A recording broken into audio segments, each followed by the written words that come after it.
Bonsoir, c'est Catherine pour Ouitanou. Alors aujourd'hui, ce soir, c'est la fête de Shavuot qui commence. La fête de Shavuot, elle va avoir lieu sur 3 jours, enfin 2 jours, aujourd'hui et demain. Donc elle commence ce soir et puis elle se terminera demain soir. Alors déjà la première chose, je crois qu'il est important de dire, c'est de dire la tristesse et la peine qu'on ressent devant le drame qui est arrivé à Givat Zev, près de Jérusalem, où dans une synagogue, des gradins se sont écroulés et il y a eu 2 morts et 130 blessés, dont des gens dans un état grave. Seigneur, on veut vraiment te remettre les familles de ces personnes pour que tu fasses grâce, quoi. C'est vraiment un moment particulier, hein. On a l'impression que les ennuis arrivent les uns derrière les autres et que ça s'arrête pas. On y reviendra après. Voilà, c'était la première chose qui me semblait importante de dire. Je voulais faire un petit arrêt sur cette fête, sur ces fêtes qui sont doublées. Et ça, c'est une pratique qui a été un peu commencé à voir le jour. Alors attendez que je regarde. Dans le haut Moyen-Âge. Voilà, on estime qu'à peu près à cette période-là, de mémoire, il me semble, hein, que c'est dans ces eaux-là qu'on double les fêtes à cause du temps que la nouvelle met à arriver de Jérusalem aux extrémités de la terre. Pourquoi est-ce que j'en parle? J'en parle parce que ça m'a interpellée, dans le sens où c'est à peu près le temps que Jésus a passé au tombeau. Vous voyez, Jésus, il meurt, et puis le vendredi avant Shabbat, et puis on dit il ressuscite le dimanche. Il apparaît le dimanche à la fin de Shabbat. Donc on a l'impression qu'il y a ce doublement là aussi, que c'est pas 3 jours, en fait c'est 2 jours, 3, vous voyez. Et là il y a quelque chose qui m'a interpellée dans cette idée que ces fêtes, elles sont doublées un peu de la même manière que le temps qu'il y a entre la mort et la résurrection de Yeshua. Voilà, c'est juste une idée comme ça que je partage, qui que vaut ce qu'elle vaut. Mais ça m'a intéressé. Je me dis, tiens, c'est marrant d'avoir fait ça comme ça, et de savoir que ça vient du Moyen-Âge, comme un clin d'œil, comme dans une période où les Juifs sont persécutés, mais le Seigneur quand même, il est là en train d'essayer de dire quelque chose. Il est là en train d'essayer de dire quelque chose. Au fond, l'Éternel a passé la vie de l'humanité à essayer de dire quelque chose, à essayer d'être là, de se manifester. Et c'est impressionnant la manière dont on a passé l'histoire de l'humanité à pas le voir. Vous voyez, cette façon qu'on a en tant qu'humain de... Non, c'est pas de Dieu. C'est un peu une blague juive. Vous savez, c'est un juif qui prie pour trouver une place de parking, et puis il dit, Seigneur, Éternel, permets que je trouve une place de parking. Il trouve une place de parking, et puis il fait, c'est bon Seigneur, j'ai trouvé. Vous voyez, c'est tellement le reflet de la manière dont on agit les uns et les autres, pas que les juifs. Les chrétiens, c'est pareil, hein. Les uns et les juifs, les uns et les autres, pardon, avec le Seigneur. Vous savez, moi, régulièrement, c'est des gens qui demandent qu'on prie pour la guérison. On prie pour leur guérison, ils disent, oh, je suis guéri, c'est grâce aux médecins, aux médicaments. Je dis, mais on a aussi prié. Alors, c'est pas parce que c'est aussi, voilà, les deux sont vrais. Il y a les médicaments, les médecins, il y a aussi la prière. Et voilà. Mais souvent, c'est comme ça. Que voulez-vous, nous ne sommes que des humains. Donc, la fête de Shavuot est d'abord, dans la Bible, c'est une fête qui évolue en fait. C'est très intéressant comme fête d'étudier un peu, parce que c'est une fête agraire au départ. Et c'est redevenu ça. Aujourd'hui en Israël, ils font une fête agraire. Vous savez, ils se réunissent, ils font des feux, ils dansent, ils chantent. Alors aujourd'hui, c'est un peu compliqué, Mais ils font, c'est une fête d'abord agraire, donc il y a un peu les laïcs comme ça qui font la fête de cette façon-là. Et puis les juifs, peut-être plus religieux, orthodoxes, eux ils savent, enfin ils savent, les autres aussi le savent, hein, mais ils sont centrés, ils vont faire une fête sur la Torah, le don de la parole. Vous voyez, c'est intéressant parce qu'il y a des centres, on peut tellement vite se décentrer en tant que croyant. On croit que Dieu est, et que la parole, c'est lui qui l'a donné, et on dit qu'il est au centre de nos vies, et pourtant tellement rapidement, parfois en peu de temps, paf, on passe à autre chose. On est décentré. Et il faut toujours veiller à ce recentrage et à revenir. Donc c'est une fête qui est intéressante pour une autre raison. C'est qu'à cette fête, on fait une offrande, l'offrande de la nouvelle récolte, qui est faite de 2 pains avec 1/10 de farine d'éphad et ils sont cuits et c'est une pâte levée. Et je trouvais ça, j'avais envie de vous le partager parce que là on est 50 jours après Pentecôte, 49 jours. Et c'est très très très important parce que après Pessah, je dis Pentecôte, non pardon, je veux dire Pessah. On est 50 jours après Pessah, après la Pâque où on a mangé pendant une semaine du pain sans levain, justement pour se dire, pour se répéter que l'orgueil doit vraiment être, ne pas exister, qu'il faut se méfier du levain des pharisiens, de ceux qui se disent docteurs, qui veulent les premières places dans les synagogues, vous savez, de ceux qui veulent être vus, etc. Pour revenir à la simplicité de l'enseignement de la nourriture dans la parole de Dieu. Et on va voir que dans le prophète qu'on va étudier un peu ce soir, Élie, il est beaucoup question de pain. Beaucoup question de pain. Il est question d'eau et de pain.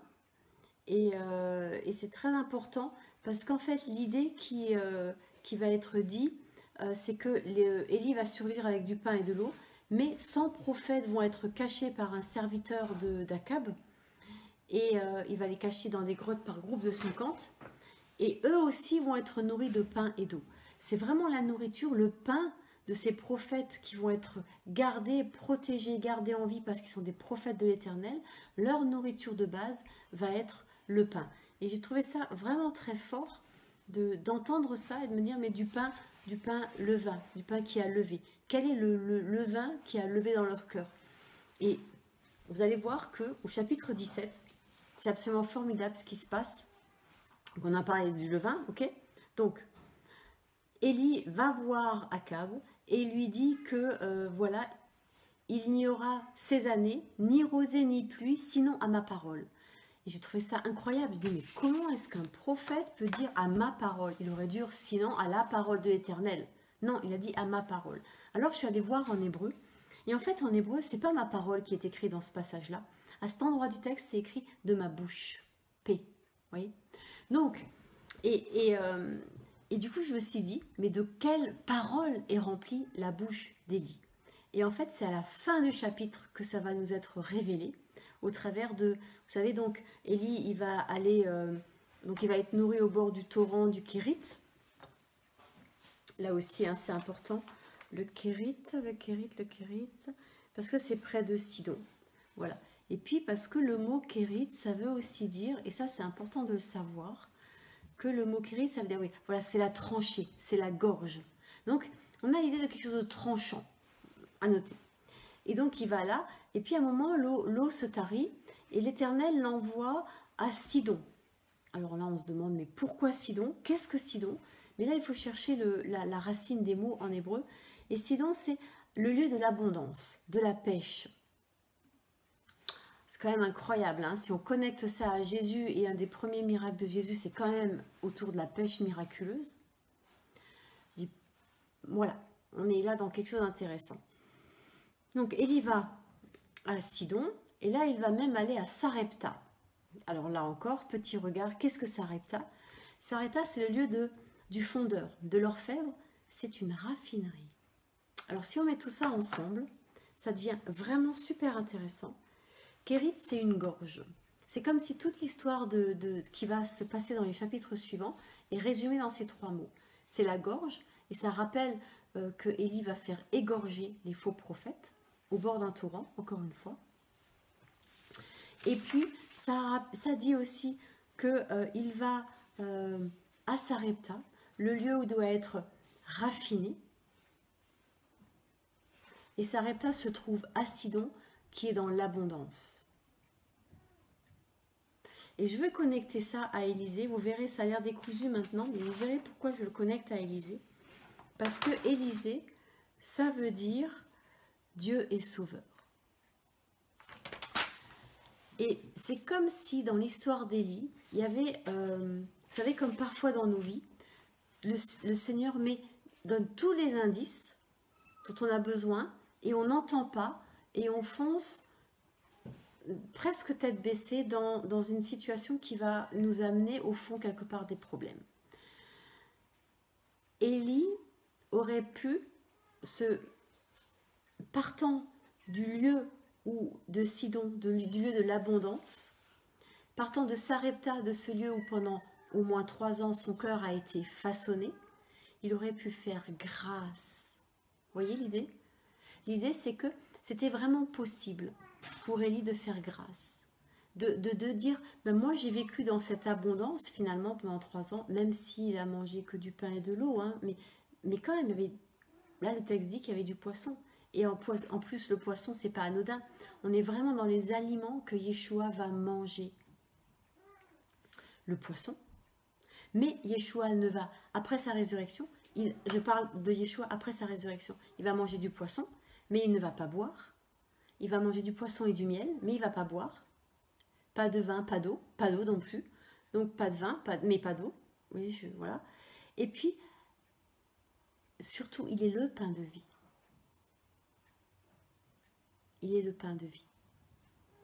Et là, comment ne pas entendre, ne pas se poser la question de se dire, mais est-ce qu'il ne manquait pas à Élie quelque chose qui relève de la grâce, quelque chose qui relève du salut, et que, en fait, Élisée va apporter. Puisque dans son nom, Élisée, qui est le successeur d'Élie, le mot de Élisée veut dire Dieu est sauveur. Vous voyez l'idée? L'idée, c'était, est-ce que Élie n'aurait pas pu faire ou amener cette dimension du salut? En tout cas, vu l'endroit où il était et où pendant 3 ans le Seigneur lui a parlé, il y a quelque chose là. Vous voyez, je ne veux rien dire parce que le texte ne dit rien, mais là il y a quelque chose qui interpelle. Et je vous le partage, je ne veux pas le dire, le mettre en mots quelque part, pour que ça puisse travailler en vous. Vous voyez, tous ces mots, comment peuvent-ils ne pas résonner dans nos têtes, dans nos cœurs, dire, mais Seigneur, Élie, il a vécu pendant 3 ans dans ce lieu où tu as fait grâce et où il a été dans l'abondance, et lui, il n'a pas su derrière faire grâce, et ça ramène à un passage de Jésus, de l'évangile, de Yeshua. Vous savez, ce passage où un maître remet une dette à un serviteur, une grosse dette. Le serviteur a une dette, le serviteur a des gens qui lui doivent des petites dettes et lui, il ne les remet pas. Et le Seigneur, le maître, dit à la fin, mais tu aurais dû remettre la dette comme elle t'a été remise. Tu aurais dû partager cette grâce. Et ça nous renvoie à un autre passage, vous savez, où la jalousie des ouvriers de la première heure. Je dis, mais on a travaillé toute la journée, mais on avait convenu un salaire. Je dis, mais les autres? Et toujours cette question, et les autres? Vous voyez, toujours cette difficulté qu'on a de ne pas rester simplement dans ce qu'on a appelé à être, et de partager ce qu'on a reçu. Vous voyez, l'idée c'est de donner cette grâce. Et donc, l'Éternel, là, on a parlé de la question de la bouche et de ce qui remplit la bouche. C'est une parole de l'Éternel. Et à la fin du passage, donc il est cette veuve, et la veuve, son enfant va mourir à la fin du passage. Donc elle aura de la nourriture jusqu'à ce que la famine cesse, et l'enfant meurt. Et là, Élie va prier, et l'enfant va ressusciter, parce qu'on est bien dans une résurrection. Et là, la veuve va dire, je reconnais maintenant que tu es un homme de Dieu et que la parole de l'Éternel dans ta bouche est vérité. La parole de l'Éternel dans ta bouche est vérité. C'est-à-dire qu'il y a des gens, apparemment, ce qu'elle dit, qui ont des paroles de l'Éternel, mais qui ne sont pas vérité. Alors ça, c'est un truc, ça reste un mystère pour moi. J'avoue que je n'ai toujours pas résolu. Comment, et c'est ce que le texte a l'air de dire, hein, parce qu'au chapitre suivant, on va entendre que les faux prophètes, ils prophétisent. Les faux prophètes prophétisent. Donc, ils disent des paroles qui sont des prophéties, mais qui n'ont pas d'effet. Elles n'ont pas d'effet. Voilà. Ces paroles sont sans effet. Alors, ça nous interpelle, nous, aujourd'hui, où on est quand même dans un temps où plein de gens prophétisent, ont des paroles. Et c'est vrai que j'avais entendu une fois des gens qui disaient ouais, on est monté sur l'Himalaya, on a mis des paroles prophétiques pour l'Inde. C'était il y a, attendez ma fille, il y a 12 ans. Ok, ok. Mais en 12 ans, il ne s'est rien passé. Alors vous allez me dire, oh, ça prend du temps, la parole. Oui, je suis d'accord. C'est vrai. Mais c'est interpellant. Et je crois qu'il faut qu'on s'est interpellé et qu'on ait cette exigence de dire, de demander, mais ça arrive où? Vous prophétisez, vous dites ceci, cela. Ok, dans les faits, concrètement. Et la parole, c'était que l'Inde allait se convertir et vivre le plus grand réveil. Ok, moi je ne l'ai pas encore vu, donc, mais il se passe des choses, gloire à Dieu, il se passe des choses, gloire à Dieu. Mais vous voyez ce que je veux dire? Soyons sages dans ce que nous disons. C'est plus un appel à la sagesse dans ce que nous disons que de proclamer des prophéties. Vaut mieux ne pas être prophète et avoir une parole du Seigneur que se dire prophète et pas avoir de parole du Seigneur, où le Seigneur ne valide pas finalement la parole qu'on dit. Et puis, il y a un troisième écueil qui me semble important par rapport aux prophètes, c'est de dire j'ai vu des choses, j'ai entendu des choses, mais je ne peux pas vous le dire. C'est pas correct.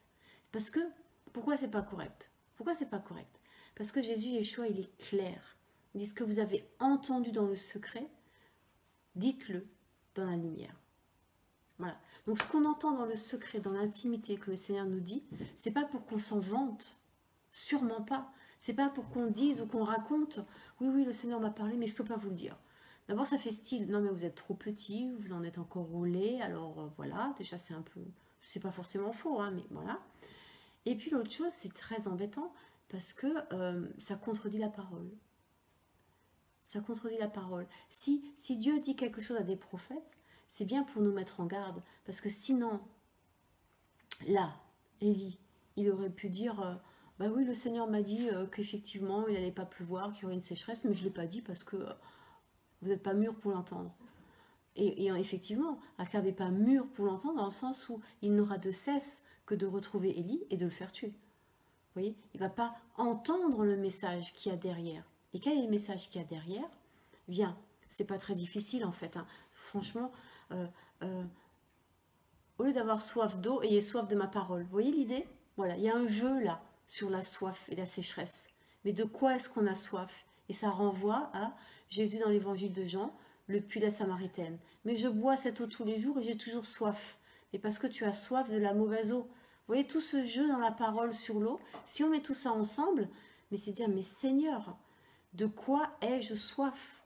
De toi, de ta parole, d'une parole vraie. Et tous les prophètes vont être appelés à boire. Et ça va être, c'est là que c'est intéressant de dire, mais après sa résurrection, Jésus ne va plus boire, même pas de l'eau. Parce qu'il est, lui, la source d'eau vive. Donc il n'a pas besoin de boire, il est l'eau finalement. Vous voyez un peu l'idée? Vous voyez toute la manière dont on peut laisser ces idées nous rapprocher du Seigneur et puis laisser toutes ces idées nous permettre de prendre conscience quelle est ma soif. De quoi est-ce que j'ai soif? Est-ce que j'ai soif de futilité, de machin, de bidule? Ou est-ce que j'ai soif d'une parole de l'Éternel, d'une parole qui donne vie? De quoi ai-je soif? Et à quelle source est-ce que je vais boire? Parce que, est-ce que je vais boire aux sources du monde? Alors ça c'est facile. Mais à quelle source dans l'église avec un grand E je vais boire? Vous voyez? À quelle source je vais boire? Et là c'est important. Est-ce que je vais boire à des sources où l'eau elle est polluée? Voilà. Est-ce que l'eau, quel est mon seuil de tolérance à la pollution de l'eau que je vais boire? Voilà. Qu'est-ce que je veux comme eau? Est-ce que je veux l'eau pure de la parole? Est-ce que je vais me donner les moyens, eh bien, de suivre des enseignements où il n'y a pas de louange, il n'y a pas de musique, il n'y a pas de tralala, mais où on étudie la parole. Il y en a plein des sites comme ça, hein, où on prend l'hébreu, où on prend pour aller plus loin dans cette parole, et parce que ça, c'est une nourriture dont j'ai vraiment besoin, dont mon corps a vraiment besoin, dont mon âme a vraiment besoin, dont mon esprit a besoin, vous voyez, corps, âme et esprit, pour pouvoir ensuite être témoin de cette parole, témoin de l'évangile, et pour moi-même donner à boire. Enfin, vous voyez, tous les enjeux de cette parole, et tout ce qui nous est demandé en tant que croyants, et je crois que je vais beaucoup dire ça, en tant que croyant, pas en tant que chrétien, pas en tant que juif, mais en tant que croyant en Yeshua, vous savez, voilà, voilà. Et est-ce que l'Éternel va pouvoir me donner une parole qui va être source de vie? Ça, c'est l'autre chose qui est vraiment importante quand cette femme dit à Élie au chapitre 17 que que la parole de l'Éternel dans ta bouche est vérité. Alors, vérité, c'est émettre, c'est qu'elle est vraie. Elle est sûre. Elle est stable. Est-ce que ma parole est stable?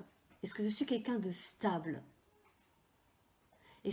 Et pourquoi? Comment est-ce que je peux être quelqu'un de stable? C'est est-ce que je suis enracinée dans cette parole? Vous voyez comme ça va loin.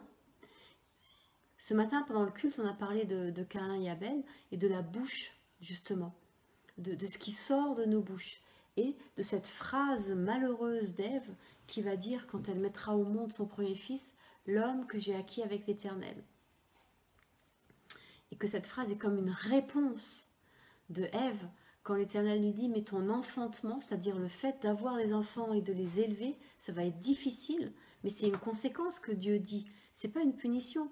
Dieu, il dit, enfin plutôt Ève s'est déconnectée de Dieu en préférant les fruits de l'arbre de la connaissance du bien et du mal plutôt que les fruits de l'arbre de la vie. De cette déconnexion va découler un ensemble de conséquences, à savoir elle n'est plus connectée à la vie, donc elle n'a plus la vie en elle, donc comment est-ce qu'elle peut transmettre la vie? Alors bien sûr on ne parle pas de la vie physique dans ce cas-là, mais de la vie de l'âme, de l'esprit. Et on voit bien que Caïn, il a des soucis. Il n'arrive pas à parler, et il n'arrive pas à dire les choses, il n'arrive pas à...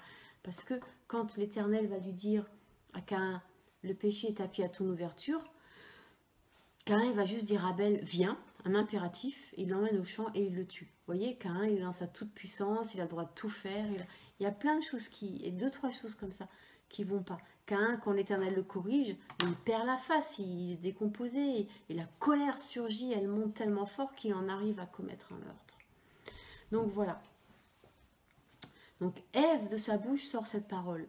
Mais pourquoi? Pourquoi est-ce qu'elle dit que cet enfant, ce bébé, parce que là, quand elle dit Caïn, l'homme que j'ai avec l'Éternel, excusez-moi, mais il fait 30 cm, hein, l'homme en question.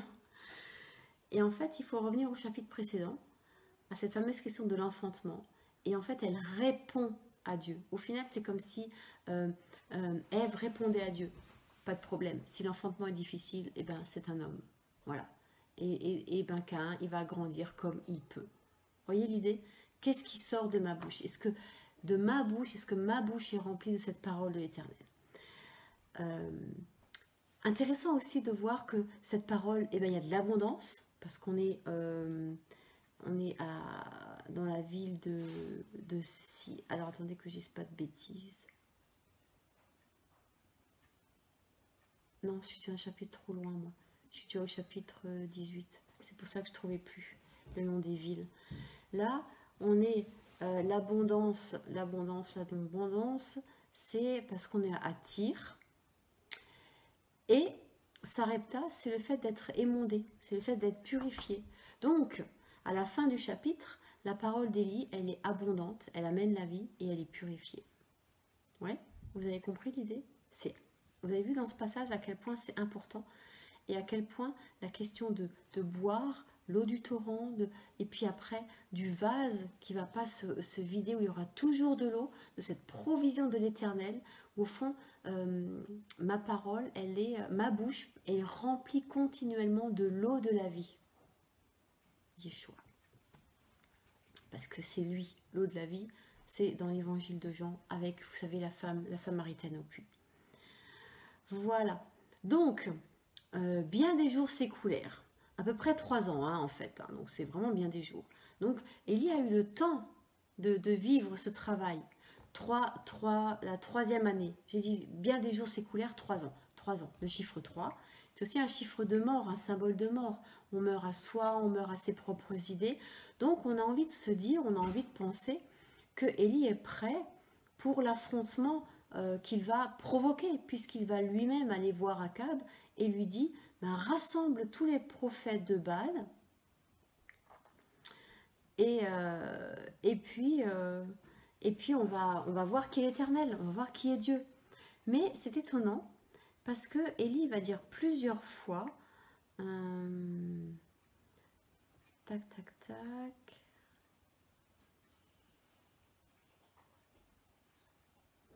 c'est après qu'il le dit. Alors c'est intéressant parce que donc il va appeler Élie, Akab, non attendez, Élie va appeler Akab. Et Akab va lui dire, est-ce toi qui jettes le trouble en Israël? Élie va répondre, non, c'est toi. Et il va dire, pourquoi? Il va dire, parce que tu as abandonné les commandements de l'Éternel. Et c'est exactement aujourd'hui qu'on les reçoit, ces commandements de l'Éternel. Ces 10 paroles qui nous sont données aujourd'hui et qu'il nous faut garder plus que tout. Garder. Pas dans le sens de les graver sur des tables et de les garder ou de... J'allais dire, c'est quand même... Oh mon Dieu, quelle idée vient de me traverser l'esprit. Vous savez, hier ou avant-hier en Israël, des synagogues, avant-hier, des synagogues ont brûlé, une dizaine de synagogues ont été brûlées, et des rouleaux de la Torah ont été brûlés, justement, alors qu'aujourd'hui, c'est le don de la Torah. Moi, j'entends le Seigneur qui dit, mais il serait peut-être temps qu'elle soit gravée sur vos cœurs, cette Torah, non? Et pas juste dans vos têtes. À 14 ans, un juif normal, il connaît la Torah par cœur.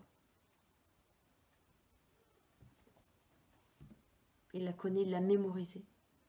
Mais qu'est-ce qui se passe là? Vous voyez, c'est 30 cm. C'est 30 cm. Au fond, ça ne sert à rien de la mémoriser. Par contre, il faut l'apprendre par cœur, par le cœur, pour qu'elle descende et qu'on en vive de cette Torah. Est-ce qu'il n'y a pas là quelque chose que le Seigneur est en train de dire? Qu'est-ce que ça sert d'avoir des rouleaux de la Torah chez vous si vous ne la pratiquez pas, si vous ne la vivez pas? Okay. Vous savez, il se passe des choses en Israël, on ne sait pas tout. Hein. J'ai eu d'amis qui disaient dernièrement, quand la porte d'une maison est fermée, on ne sait pas ce qui se passe. Le Seigneur nous appelle les uns et les autres, tous les croyants, à revenir à sa parole. Et nous aussi, on est concernés par ça. Ça sert à quoi de brandir nos Bibles et de dire je prie ou je prophétise que tu es guéri au nom de Jésus si ma vie c'est un bazar sans nom? Vous voyez, ou si ma vie n'est pas d'équerre, ou si ma vie... Ça sert à quoi? C'est quoi le sens? Si on n'est pas dans ces passages de la Bible, voilà, dans ce lieu où on est dans une fonderie, où le Seigneur travaille nos cœurs, vous voyez? Voilà. Écoutez. Donc, Jézabel avait invité tout ce petit monde à sa table. Alors, ça veut dire qui? Elle avait invité 450 prophètes de Baal et 400 prophètes d'Astarté. Alors, Baal, c'est une divinité phénicienne ou cananéenne. Voilà, ou cananéenne.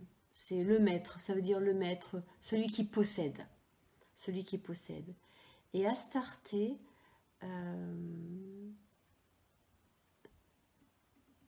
voilà. Astarté, c'est plus lié à l'idole, au pieu sacré, vous voyez. Donc c'est une déesse babylonienne, pour le coup, de la fortune et du bonheur. Voilà. Et on l'a pris autour des arbres, on fait des pieux sacrés et tout ça. Donc on a le maître, celui qui contrôle le Seigneur, vous voyez, mais dans le sens, pas dans le sens de Dieu. Et puis le bonheur et qu'est-ce que j'ai dit? Tac, tac, tac. La fortune, voilà, la fortune. C'est déjà le mammon de l'évangile, hein, quelque part. La fortune, on en rêve tous, hein, d'être riches. Mais non, de quelle richesse est-ce qu'on parle? Seigneur, donne-nous la compréhension de ce que ta parole est notre richesse. Que ta parole est un trésor pour lequel on abandonne tout. Et qu'on n'est pas possédé par cette parole. La balle, c'est carrément une possession. On n'est pas dans ça. Mais on est habité. On est rempli par le Saint-Esprit. Vous voyez la différence? Je reste libre de faire ce que je veux. Mais comme j'ai une relation d'amour, eh ben je ne peux pas blesser mon Dieu. Voilà, je ne peux juste pas le blesser. Donc, Élie va provoquer le lieu du le rendez-vous, mais c'est très étrange parce qu'avant, le texte prend la peine de nous parler d'un serviteur qui a caché et c'est Abdias, qui a caché, alors attendez que je regarde, 100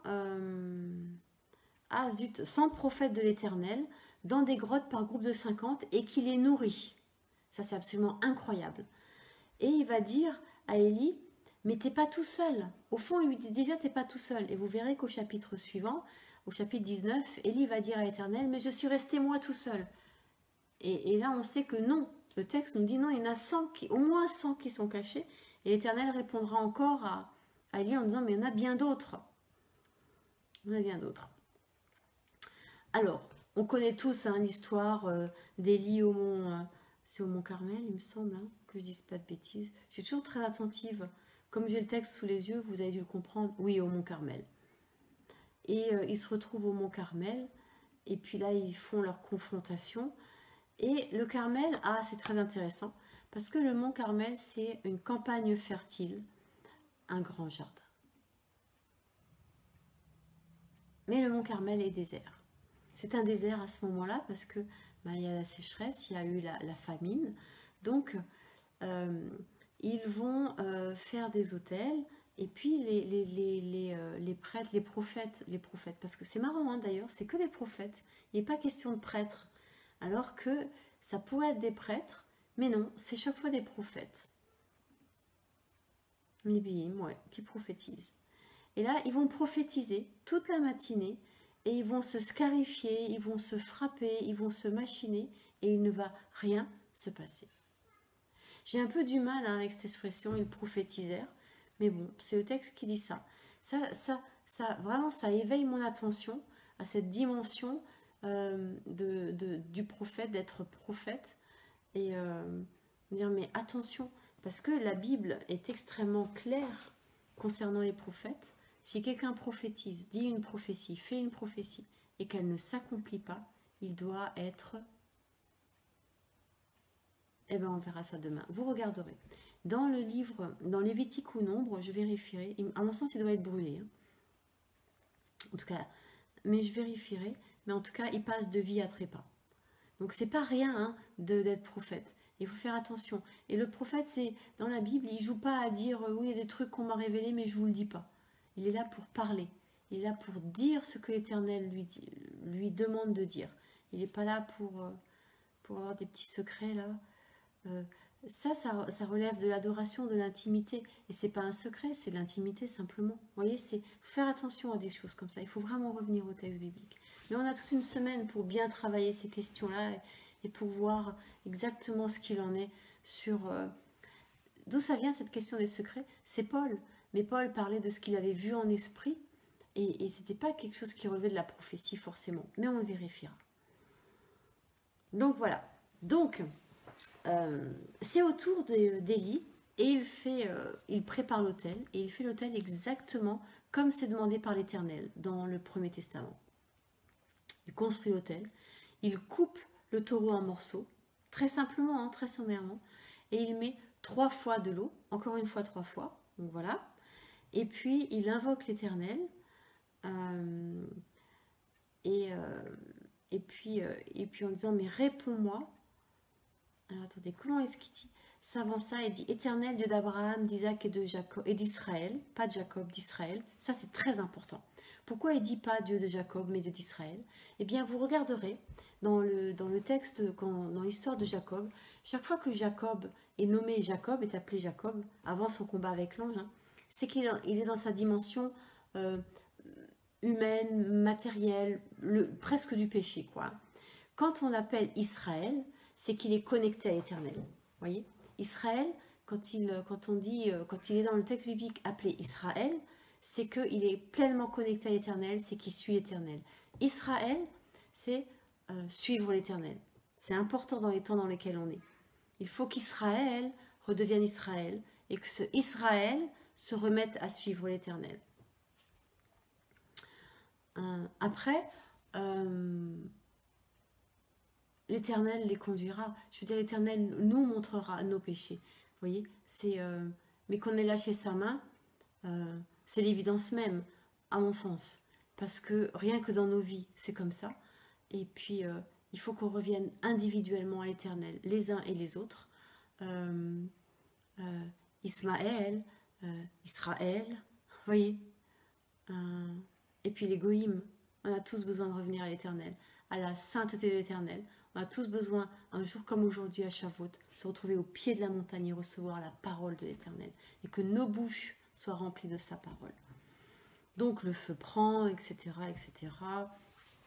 Et là, tout d'un coup, on a un Élie guerrier qui dit « Saisissez les prophètes de Baal et qu'aucun d'eux n'échappe. » Et ils les saisirent, ils vont au torrent de Kizon, qui veut dire être courbé. Donc voilà, être courbé, qui se courbe. Et il les fait égorger. Voilà. Et là, on est là avec cette histoire. Ouais. Il l'a fait.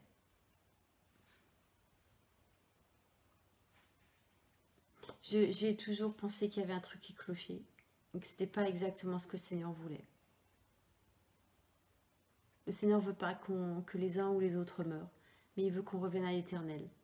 Par contre, il est vrai que, et c'est là où Élie,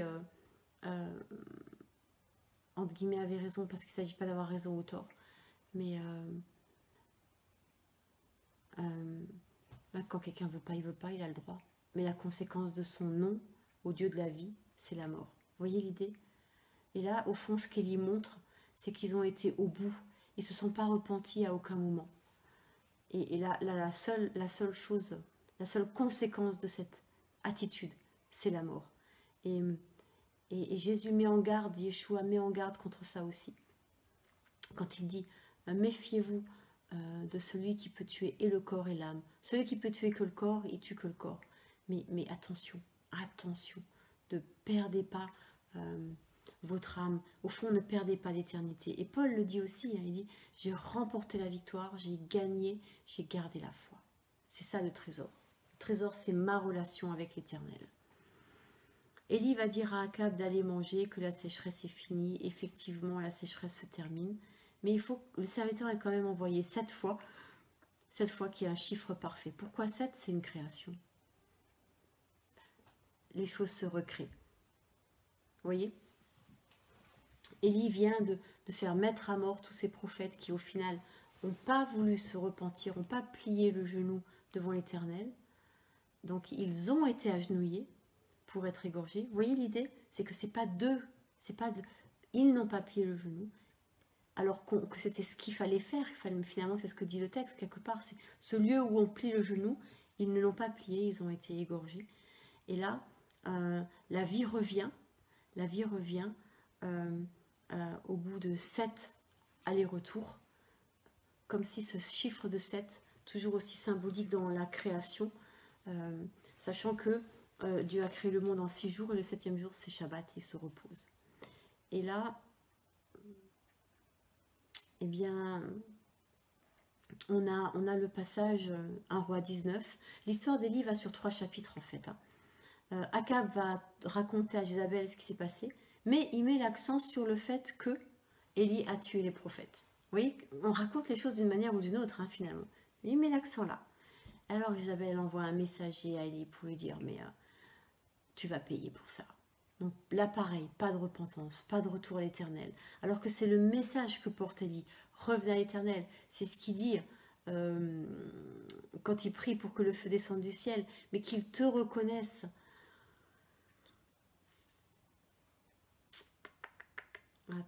Attendez. Là, voilà.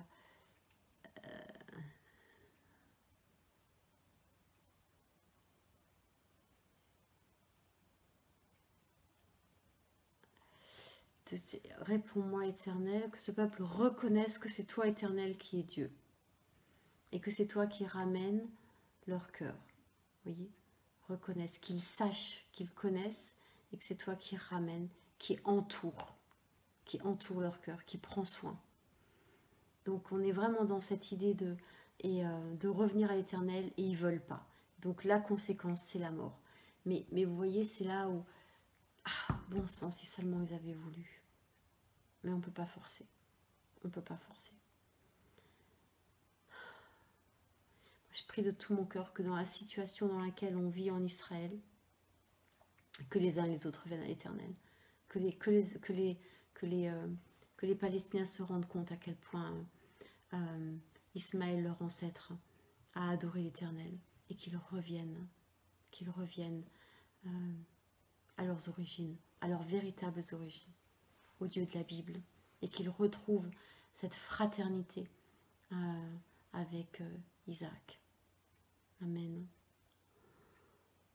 Donc, Élie sauve sa vie, il se sauve, il s'enfuit, et puis il veut mourir, voilà. Je suis pas mieux que mes pères, j'ai pas réussi, laisse-moi mourir. Là, il est touché par l'ange, il boit. J'ai trouvé important le fait qu'il mange un gâteau sur une pierre chauffée. Je trouvais ça beau parce que les pierres du sacrifice, elles étaient chaudes. Je me suis dit ça à un moment. Je me suis dit, tiens, mais ça vaut ce que ça vaut. Hein. Je me dis, tiens, c'est marrant. Marrant, pardon, hein, c'est des expressions bêtes que... Voilà, il vient de faire un sacrifice sur des pierres qui forcément sont chaudes, puisque ça prend du temps de brûler un bœuf quand même. Et puis après, l'Éternel, enfin, l'ange, il fait un gâteau. Donc c'est même plus, on n'est plus à du pain là, hein, c'est du gâteau. C'est vraiment ouga le mot en hébreu. Sur des pierres chauffées et une cruche d'eau. Encore une cruche d'eau. C'est important, c'est intéressant la cruche d'eau. Hein. La cruche d'eau. C'est aussi ces cruches d'eau que Jésus a transformées en vin hein, à Cana. Vous voyez toute l'importance de la cruche d'eau, du récipient. Voilà. Lève-toi et mange car le chemin est trop long. Il mange 40 jours. Il va sur le mont Horeb. Et le mont Horeb, où il va recevoir une parole de l'Éternel, eh bien ça veut dire... Attendez, je l'avais écrit. C'est le mont de la... En fait, c'est un désert.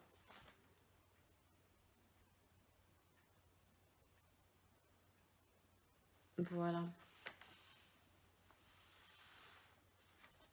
C'est un désert. Là, voilà, j'ai trouvé. Je l'avais perdu. Donc, le mont Horeb, c'est... Voilà, désert, sécheresse. Ah, c'est tellement... Il y a une telle finesse. Est-ce que vous l'entendez dans ces passages? Des gâteaux, de l'eau, et puis la sécheresse en face. Et Dieu, il ne se contente pas de donner du pain. Cette fois, il donne du gâteau. Voilà, c'est... Voilà, la manière dont le Seigneur prend soin. Et là, il va dans une caverne, il passe la nuit, et on sait qu'il y a la tempête qui passe, etc. etc. Et puis, il va recevoir la feuille de route pour la suite, mais surtout dans le murmure doux et léger. Dans le murmure doux et léger. Vous voyez Eh bien, je crois que le Seigneur vient nous parler dans un murmure doux et léger. Et là, on est dans des temps, j'allais dire, de tempête, et je suis vraiment, depuis que j'ai compris ça, entre Notre-Dame qui a brûlé il y a 3 ans, l'année suivante, ce rassemblement dans une église évangélique, vous voyez ce qui s'y passe, des gens qui prient, qui louent le Seigneur, qui cherchent sa parole, qui ont des prophéties, des paroles d'encouragement, des miracles, des guérisons, et pourtant, comme si le Seigneur disait, mais revenez à ma parole. Moi, c'est ça que j'entends. C'est revenez à ma parole. Revenez à ma parole. Et dans la première aussi, hein, c'est revenez à ma parole. Revenez. Ce n'est pas des briques qui font que vous êtes l'Église. Voilà, peut-être le premier, c'est plus revenez à la véritable fraternité. Vous êtes une famille. Revenez à ma parole. Et là, ce qu'il arrive en ce moment, dans deux fêtes, il y a 10 jours au mont Méron, où ces gens sont morts pour faire un pèlerinage sur une tombe du rabbin. Aujourd'hui, 2 morts, 130 blessés, certains graves, près de Jérusalem, dans une synagogue à Givat Zev, vous voyez, et là c'est comme pareil, encore c'est revenez, revenez à moi, revenez à moi, revenez à ma parole. Aujourd'hui on est Shavuot, c'est la parole, revenez à ma parole.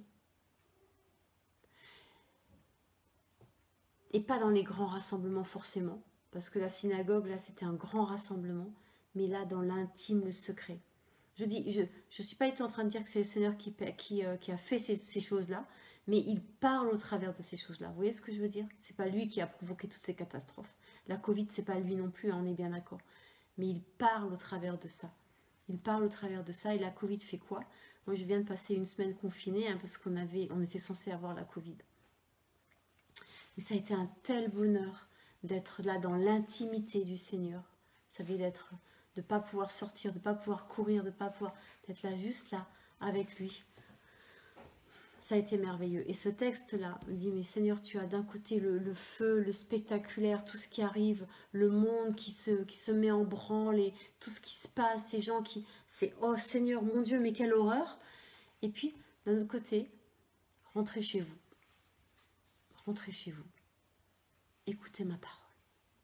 Revenez à ma parole. C'est elle le vrai trésor. C'est pas la prophétie, quelle qu'elle soit juste, ou j'allais dire juste ou pas juste. C'est revenez à ma parole. C'est pas la louange. C'est pas remplissez pas mes machins de louange. Revenez à ma parole. Et c'est ce qu'on s'est dit ce matin, c'est que cette parole, plus elle est en nous, plus elle habite en nous, plus on la dit, on la prononce, plus on va pouvoir aussi la partager avec les autres. Et elle va devenir source d'eau vive. Vous voyez, c'est la parole. Par quoi est-ce qu'on rencontre le Seigneur? Par la parole qu'on entend et qui travaille nos cœurs. C'est la parole. Voilà, c'est notre conviction, c'est ma conviction, je dois dire, je la porte. J'essaie de l'assumer aussi, parce que c'est pas toujours évident. Parce qu'on aimerait bien faire partie de la fête, hein, des grands rassemblements, alors qu'on est un petit troupeau à dire l'essentiel, l'important, c'est la parole, de revenir étudier ensemble, travailler ensemble et obéir à la parole de l'Éternel. Mettez-la en pratique. Cette parole que le Seigneur nous donne, il faut la mettre en pratique. Et là, qu'est-ce que j'entends, qu'est-ce que je vous propose pour votre méditation ce soir?